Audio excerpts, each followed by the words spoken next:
Thank you so much and welcome. I'm Cason Carter. I'm the head of public affairs for Citadel, which is a worldwide financial firm. In that role, I help the firm with public policy issues and also advise the CEO founder, Ken Griffin, on legislative matters, political engagement efforts, and philanthropic initiatives. Before I introduce our guest speaker, I want to let everyone know that there's a box on your screen for questions, and this panel is about free expression, so don't hold back and please ask questions. And if you don't want to use the box, you can also email questions at philanthropyroundtable.org. Thank you very much. I am so pleased to be joined with one of my boss, Ken Griffin's great partners in philanthropy and someone who I dearly admire and respect, Dr. Bob Zimmer, the 13th president of the University of Chicago. Prior to his appointment as president of the University of Chicago, Dr. Zimmer was a faculty member and administrator for more than 2 decades, specializing in the mathematical fields of geometry. Dr. Zimmer served as chairman of the mathematics department, deputy provost, and vice president for research for the Argonne National Laboratory. He also served as provost at Brown University from 2002 to 2006, prior to returning to Chicago to become president of the university. Dr. Zimmer is a national leader in the topic that we're talking about today, free expression, and really a pioneer for academic freedom. And so it's an incredible honor to talk with him today about that. Welcome, Dr. Zimmer. Thank you very much, Cason, and thanks to all for inviting me. I'm very happy to be here today. I guess right off the bat, why don't we start with what are the Chicago Principles? People have heard of this idea of Chicago Principles and connected it to free expression, but could you explain kind of what the Chicago Principles are at their core? Yes, I mean, fundamentally, they're a set of statements that indicate the fundamental importance of having an environment of free expression, open discourse, and intellectual challenge on campus. And that means that there are inevitably going to be statements that are made that people find are wrong, that they don't like, they might find them offensive or just knuckleheaded, and that none of these things should be viewed as an excuse for shutting people's ability to speak and, importantly, shutting people's ability to hear and think down. That universities need to be places where there is a clash of ideas and where one understands that education at its best comes from this environment of clash of ideas and intellectual challenge, and that the research environment is strongest when there is also that type of environment.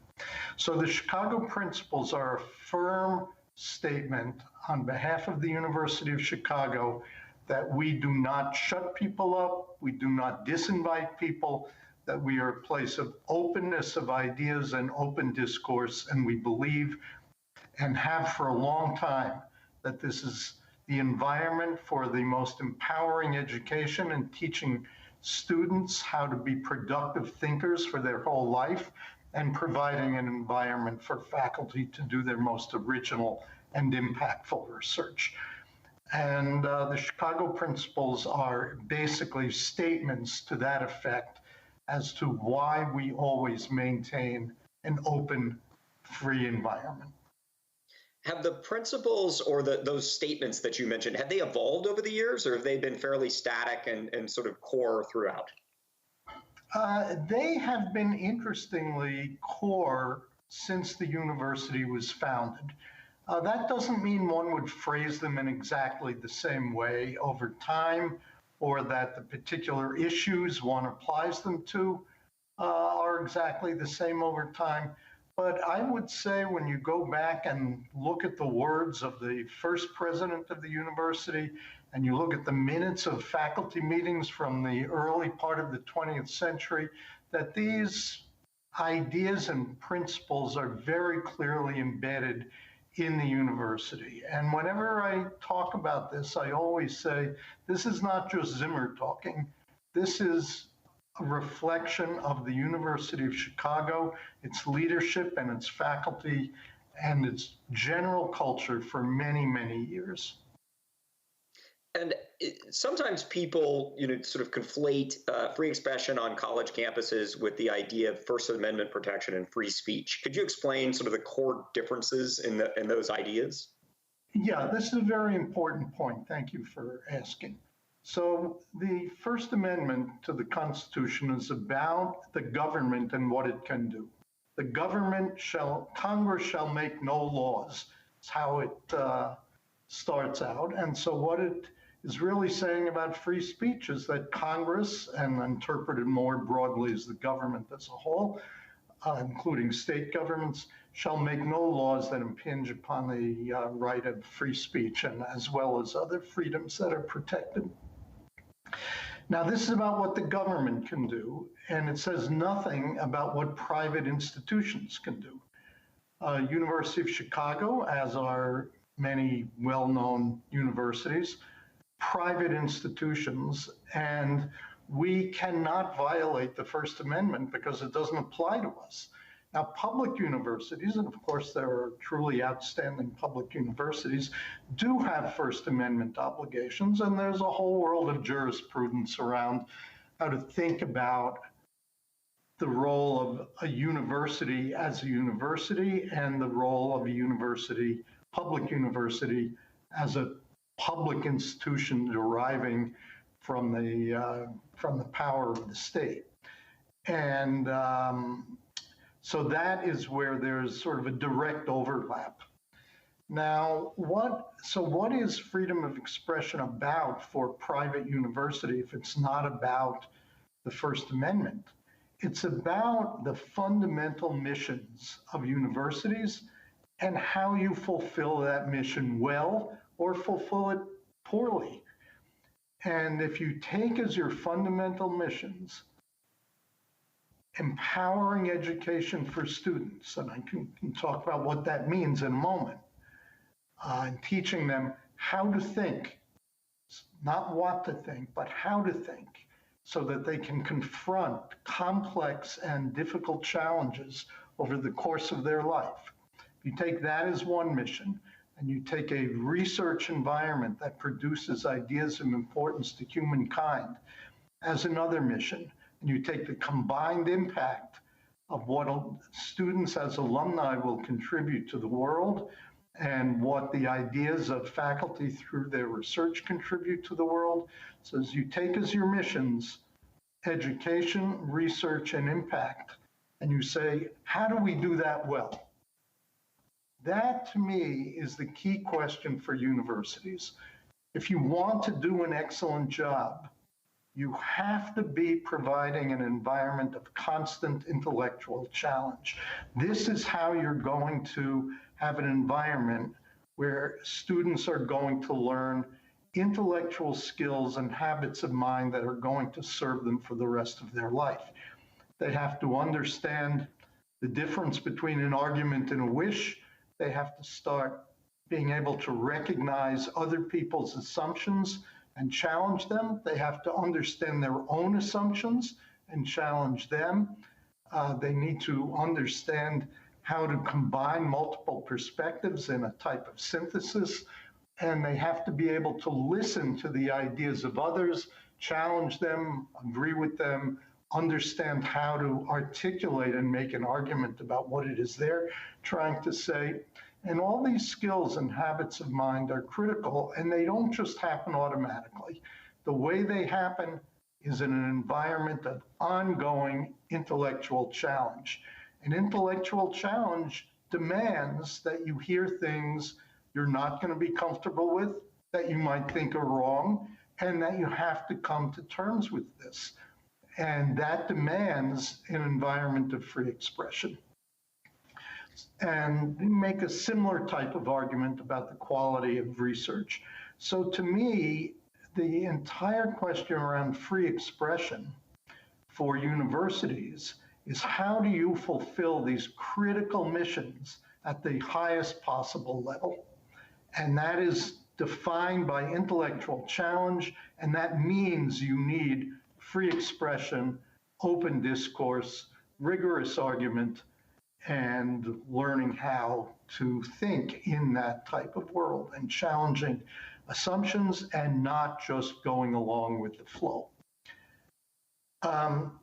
Now, when you look at the First Amendment and you say, well, why, what is important about it? Different people make different arguments. Some is about liberty. I mean, the preamble to the Constitution also goes through a list of purposes, one of which is secure the blessings of liberty for ourselves and our posterity. So there's a pure liberty argument, but there's also an argument about having an informed and reflective citizenry that can discuss issues and help society come to better conclusions because things are argued out and different perspectives are heard. So in this latter case, you have a type of overlap with some of the arguments around free expression on university campuses. But again, they're not identical and they're aimed in somewhat different directions. But there's certainly that sense of commonality that you need open discourse, free expression, and argument in order to come to serious conclusions around complex issues. And you make such a compelling case for free expression and open discourse on college campuses. But how are we doing when you look at your peer institutions and academia across the country? How are these academic institutions faring with respect to free speech? And are most campuses adopting Chicago principles, or are most campuses catering more to what has become known as the cancel culture? Yeah, I think it's a mixed bag. I think it is a huge challenge, and that as a community of higher education, as a fabric of higher education, we can definitely do better and need to be vigilant about this, because there are always huge pressures against free expression and open discourse. A lot of people just don't like it. They like free expression for people that they agree with, but when there are people that they seriously disagree with or think are wrong or somehow morally flawed, they're not necessarily so eager to hear them, and they're not necessarily so eager to have other people hear them. So there's always this kind of pressure, and there always has been. And that will inevitably continue, and it is why it is so important to have principles, because there are always all sorts of pressures on you when you're in a university, particularly if you're running a university. There are all sorts of pressures, and understanding and articulating what are the fundamental principles, what are the defining features of who you are as an institution, is important to state, it's important to keep in front of you, and it's important to recognize that there are other problems, but dealing with a variety of problems is not the same thing as recognizing what your fundamental and immutable principles are. What are the enduring values that make you be able to fulfill your mission? And I think there's a lot of work to be done across the country in having some clarity around this. There are a lot of institutions, somewhere, I forget the exact number we're up to, somewhere in the 70s or 80s, other colleges or universities that have either explicitly endorsed the Chicago principles or crafted their own statement saying pretty much the same thing, or at least very large overlap. So that's better than when it was just the University of Chicago out there by itself. So I think that I feel good that there's been progress and that people are thinking about it. But there are a lot of institutions in the country that are struggling with this, and even ones that endorse these types of principles. There are always complicated problems that arise, and I think that vigilance in this and enhanced clarity from universities and colleges around the country is very important. How do you think that relates to prospective applicants and students coming into college? Does rigorous adherence to free speech and free expression principles, is that a selling point in the value proposition of the college, or do you think more students are just inclined to go to a place where that's protective of their own worldview and more of an echo chamber? How do you think that's playing out in sort of like the future of academia and the applicant's mind? Right. Well, you've got loads of people, you're talking about college applicants, and loads of institutions, and I think it's a mixed bag. We certainly have many applicants who write very explicitly that one of the things that attracts them about the University of Chicago is an environment of open discourse and free expression, because many of them are not entirely satisfied with the environment in their secondary school for this. As you know, this question is not just a question around what's taking place on university campuses, but is relevant to what's taking place in school education. And I often talk and meet with high school leaders.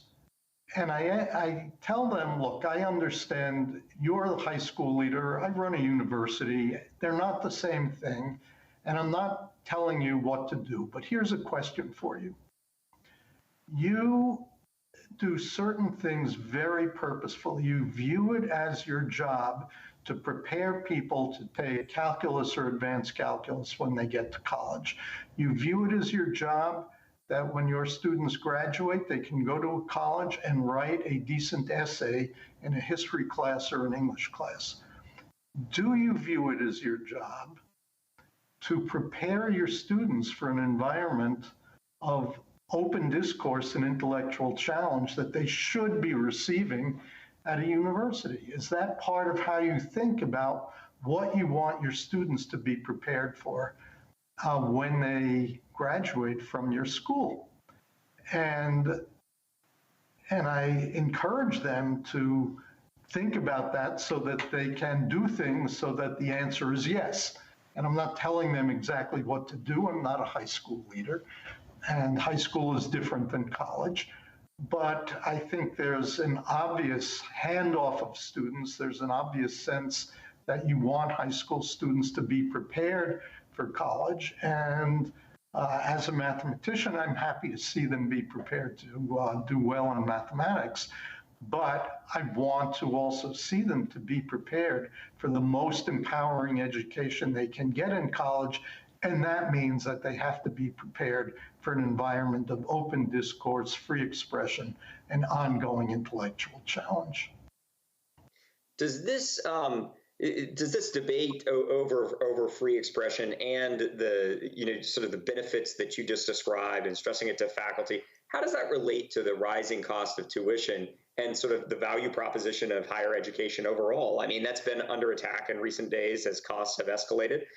What's your view on that and the role of free expression in the potential value of higher education in general? Yeah, well, I think it's very important because,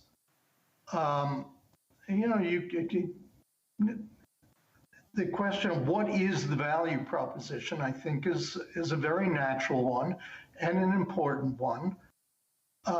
And I think a huge part of this proposition is, in fact, are you learning how to think and developing the habits of mind and intellectual skills that are going to enable you to confront complexity and difficult challenges in whatever it is you do in your future? That's a big offer if you actually can deliver on that. If you're just saying, we're going to convey some information to you, that's not quite as great a value proposition. Digital computer is very good at conveying as being a vehicle for conveying information. For being in an environment where you're really helping students learn how to think and challenge assumptions, whether they're own or others, and just doing this in an ongoing way and having that habit of mind that's going to enable them to confront successfully true complexity in a variety of circumstances, that is not an easy thing to get. And it is what colleges and universities, to my mind, should be aspiring to deliver. And that is presents a very important part of a value proposition for what universities offer. So, and you're talking to an audience of philanthropists and representatives of philanthropists and nonprofit organizations. As you think about donors giving money to higher education, I think, some people have said, well, that's, it's a waste of money. Other people have really leaned in heavily. Would you encourage those donors to think about free expression and whether institutions have adopted those principles, to put strings on gifts, to not give? What advice would you give to the philanthropists in the audience as it relates to giving to higher ed? Well, philanthropy is, at heart, it's a very personal thing. It's about what it is you want to have an impact on the world, what's the meaning of what you're doing. And so I've always viewed philanthropy, and frankly, it's why I enjoy my role in development and philanthropy, is because it's something that touches the donors in a very deep way.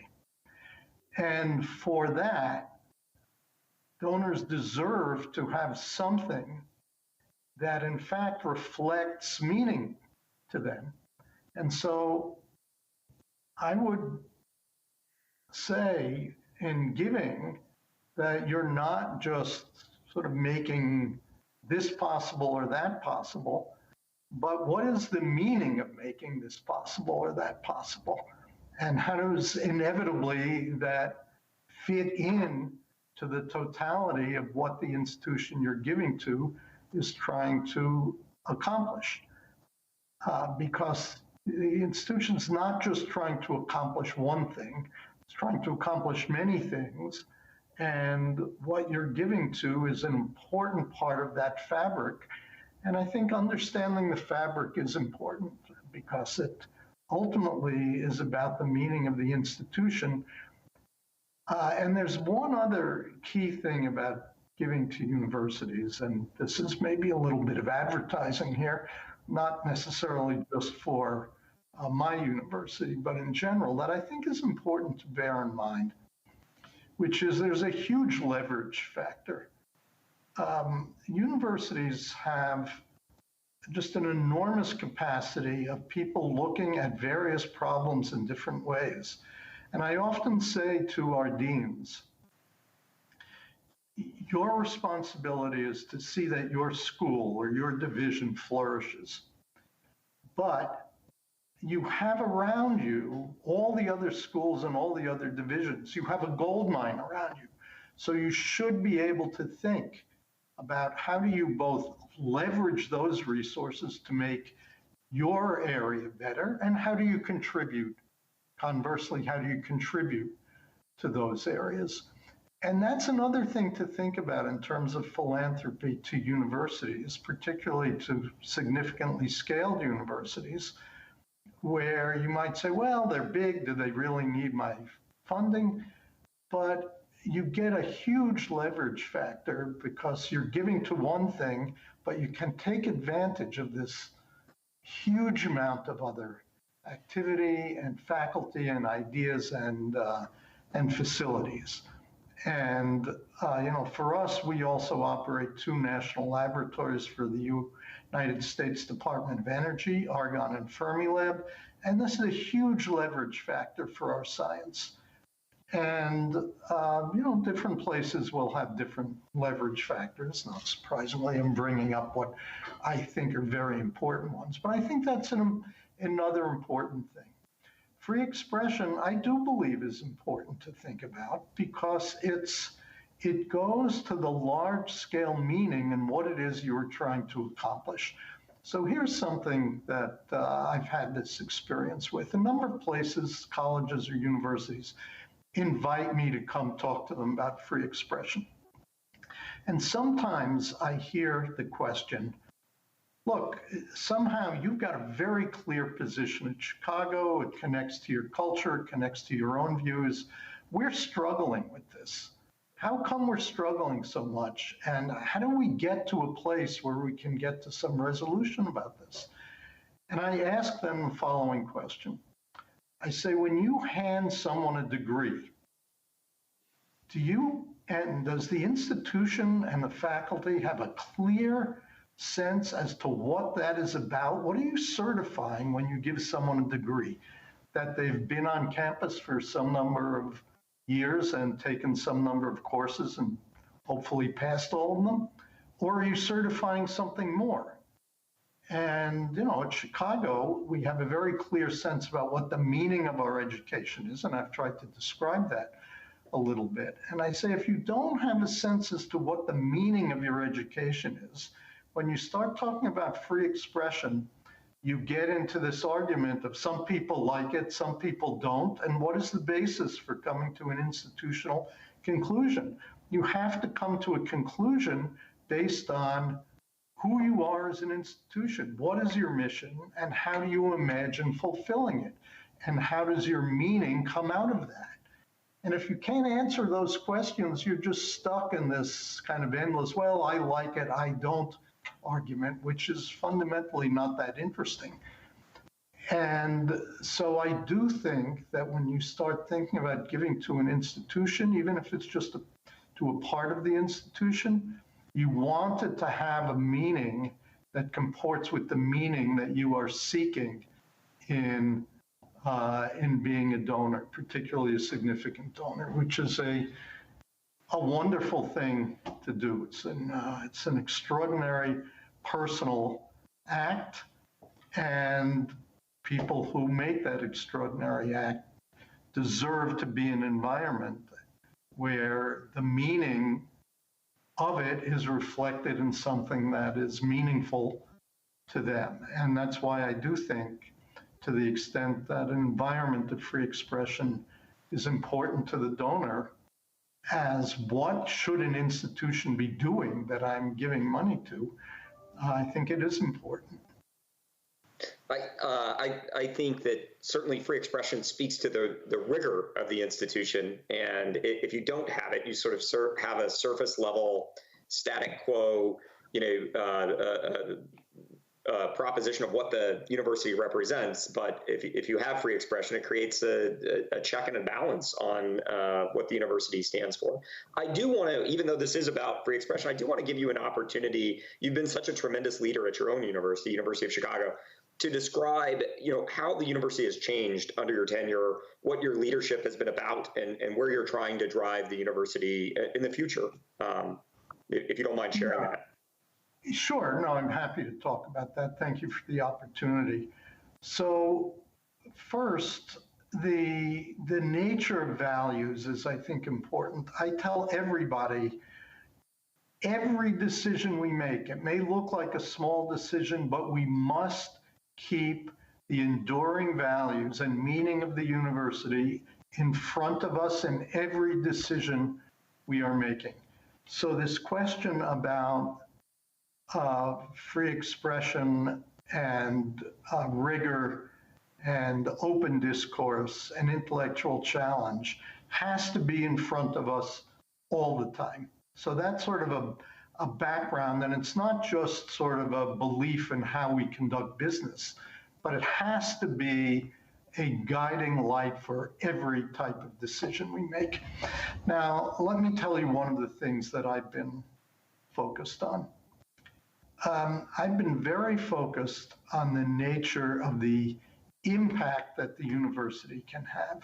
So we've significantly expanded our approach to this in multiple ways.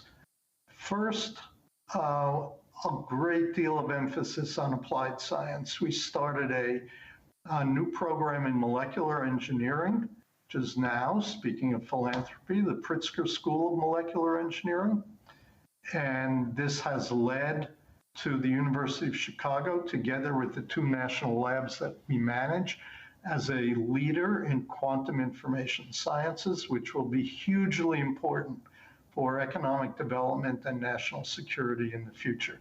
And the Department of Energy announced 5 research centers, national research centers on quantum information sciences, which includes quantum internet, quantum computers, and quantum sensors. And 2 of those are connected to the national labs that we operate. So we are, on the basis of beginning the Pritzker School for Molecular Engineering, become a true center for this evolving area, which, as I say, will be very important for economic development because it will create all sorts of new commercial opportunities, and for national security because given the capacities, this is not a place you want to be second. And we've also likewise invested a great deal in data science and now starting new initiatives in not just data science in general, but in machine learning for science. That there's been a lot of emphasis on machine learning for commercial activity, sometimes for government activity and governance, but there's also huge opportunities for discovery in science. And so this is a whole new area. So in both of these areas, we've been very focused on expanding the nature of the impact that the university can have on the world. We've done the same thing around policy areas. We've, of course, always had this rather distinctive and impactful School of Economics. Now, with the, again, speaking of philanthropy, as Cason knows well, the Ken Griffin Department of Economics, and also as well. I wasn't setting that up, Dr. Zimmer, but thank you for mentioning it. We all deserve a little shout out now and then. And and of course the Booth School of Business also, and the Harris School of Public Policy, and the Mansueto Institute for Urban Innovation. So we put a lot of effort into how is it that we can take the analytic power that the university has and apply it to thinking about policy and the economic and commercial foundations of policy. We've had a particular effort in thinking about the South Side of Chicago and the city of Chicago more generally. This is a historically, economically challenged environment. There are great strengths in these communities, but they're very challenged, and we've shifted to a much more active engagement with them, with partnerships, and we're very pleased also. There's a lot of work to do with how this is going. So that's in a very particular way within the city of Chicago. So this whole sense of taking the type of analytic power that we've just been developed for over a century, and this constant focus on rigor, and how do you expand that? How do you hold on to these enduring values, but realize them in new ways for greater impact, and have those points of view spill not just into the research environment, but into the education environment as well. So that's, I would say, a general mindset that we've been working on. That's great. It's encouraging to have a university like the University of Chicago showing what academic freedom can do and can contribute to higher education. I want to turn to questions from our audience, and a question that has come in is about institutions that don't adhere to free expression principles or create avenues for academic freedom. And the question is, what's the long-term implication, and does this threaten our democracy?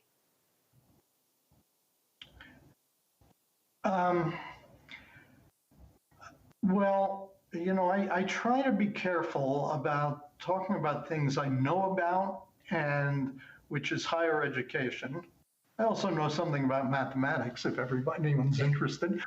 But If anyone wants to ask a math question, well, I try to be a little careful in addressing questions like, is our democracy at risk? Because, a lot of people can have views about that and so on.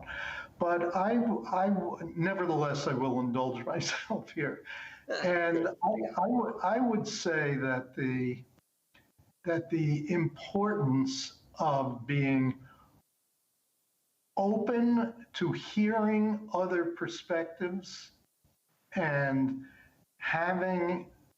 not viewing people who hold other views as demonic, but perhaps as wrong, but then you have to say, why are they wrong? And I think this is an extremely important feature of critical thinking and free expression and the habits of mind that universities need to foster, which is people are going to have different views. And that's okay. And that you need to learn how to deal with this and to challenge each other.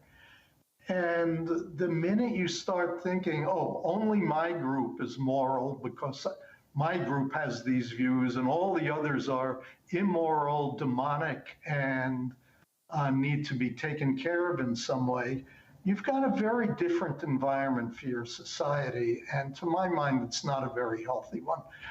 And I think in that way, the environment taking place in colleges and universities, and in fact in high schools, and maybe even before, about not demonizing those you disagree with, has very important implications for the nature of our society. And we see it playing out now. Yes. Another question is, we're obviously living in a global pandemic, and COVID has changed the way that education is delivered. It's changed a lot of things in our world. But has COVID specifically in the pandemic had an impact on free expression on college campuses, or how has it shaped it potentially in this new sort of online education world? Yeah, so that's an interesting question. So the question of, can you teach a course online and continue to have that environment of debate and open discourse? And I would say the reactions we've gotten from faculty, because we've already had some experience with this now, is more than you would think, but probably not as good as sitting in a room together. And that's sort of where we are, that there's still, with attention, a lot of value in the domain of critical thought, open discourse, intellectual challenge that one can achieve on Zoom, for example. But it's a skill that you have to learn, and faculty have spent a lot of time learning how to do that in a seminar room, at least at the University of Chicago they have. And you can carry some of those things over, but it's work. So, but I think it's a good skill to develop because it does enable you to reach a larger number of people down the road.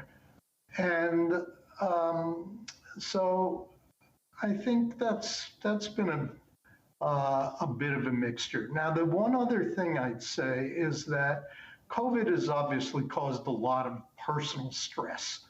And we're at a difficult time in the country with a lot of things causing divisiveness and stress. We have social unrest, we have the stress of COVID, and we have I would say it's fair to say, a pretty emotional national elections going on. And in times of stress, there's, people get defensive and hunkered and start thinking there's only one way to think about things. And I think COVID, just in terms of creating additional stress, has not helped in that way. It may not be the origin of some of the difficulty of debate, but it's increased the stress layer in the debate. Well, speaking of sort of stress and the amplification of debate, the next question is about the limits of free expression. Presumably, some form of speech are beyond the pale on campus, and how should that line be drawn, if at all? Should some arguments or thoughts be disallowed because they lack academic or scholarly merit? And if so, who polices that? Yeah, so this is a very tricky question, because the minute you start saying, well, free speech is okay, but not over here and not over there, now you've got the Free Speech Committee. Okay, so you've got some bunch of people sitting around a room deciding what's admissible and what's not. Now, when people think about that, they often think about, well, that's okay. And why do they think it's okay? Because they imagine the people in the room are going to agree with them, because how could anybody not agree with them? But when you start imagining that the people are not your people, but are somebody else, you may have a different view around the wisdom of the Free Speech Committee. Now, that said, you also want, and it's very important to have, an environment in which there's a sense of inclusion and you have a civil society for that.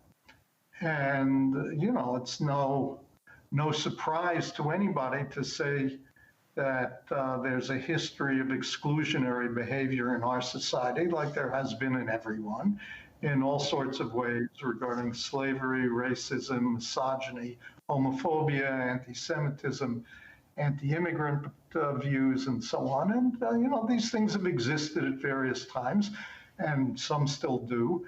And the discourse about them can become quite personal and nasty.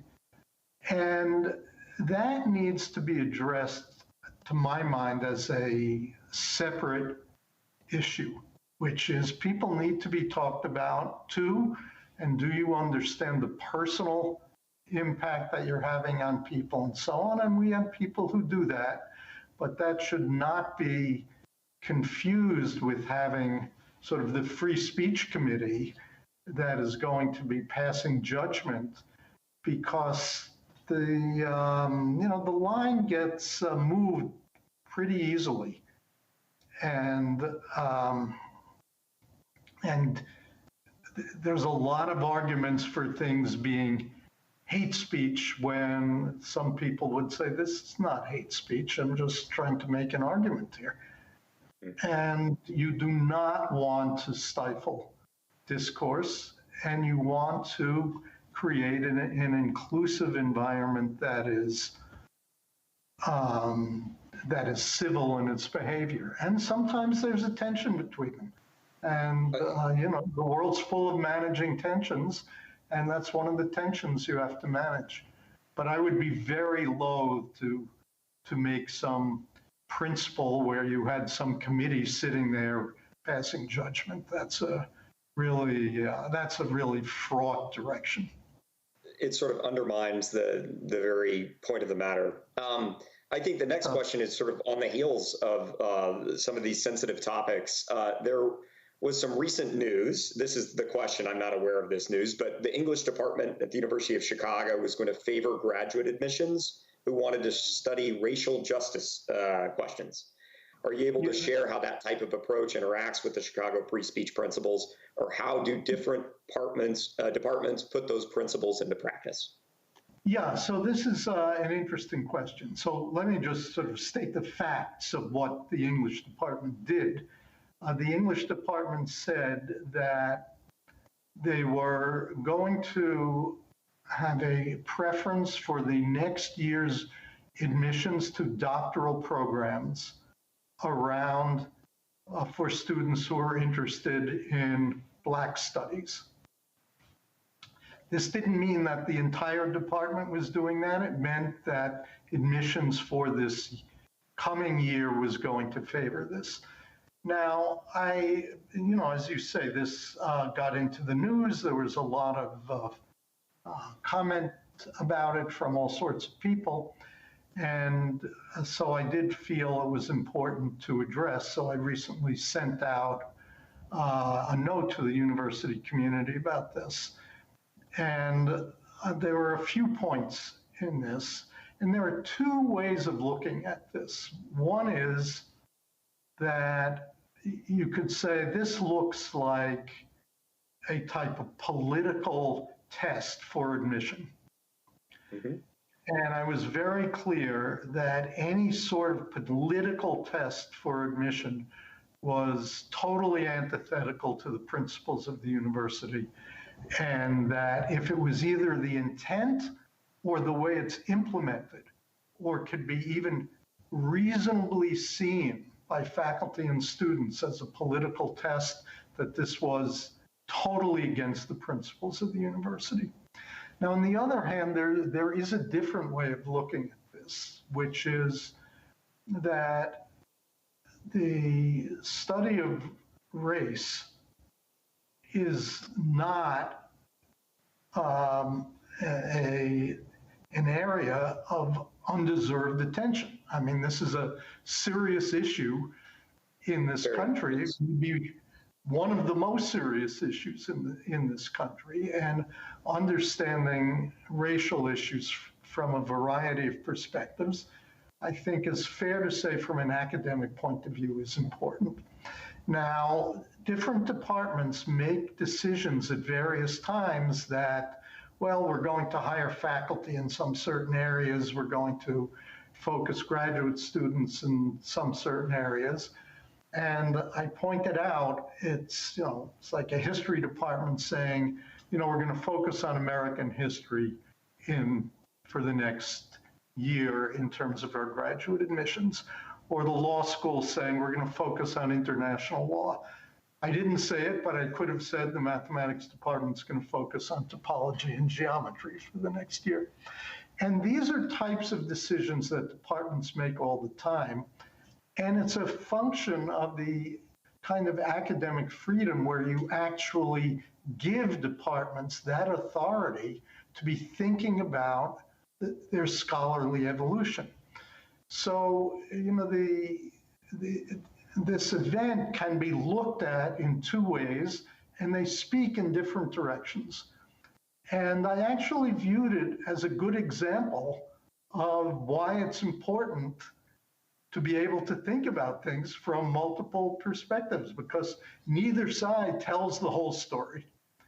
And, but I did emphasize that at a moment where there's a lot of stress on the system, and for the reasons I described around social unrest, in particular Black Lives Matter, COVID, and the national elections, that with a lot of stress, it's particularly important that we pay attention to these fundamental principles, and that whatever action we're taking needs to be explainable and true in terms of the fundamental principles of the university. And that's an obligation that we all have and all share. And so that was sort of the meta message of this, was take this example. It's a bit complicated. You can look at it from multiple ways, but what we all must do is stay true to these fundamental and enduring values of the university. And then you can argue about how to do it. And we argue all the time, and there's nothing wrong with arguing. Right. Yes. I really appreciate your explanation of, is this something that's very limiting to our study and you have to subscribe to a particular view, or is it just a topic that could actually be expansionary in nature of how you might come to study these important issues of our day? So I think we're out of our time. I want to thank you again.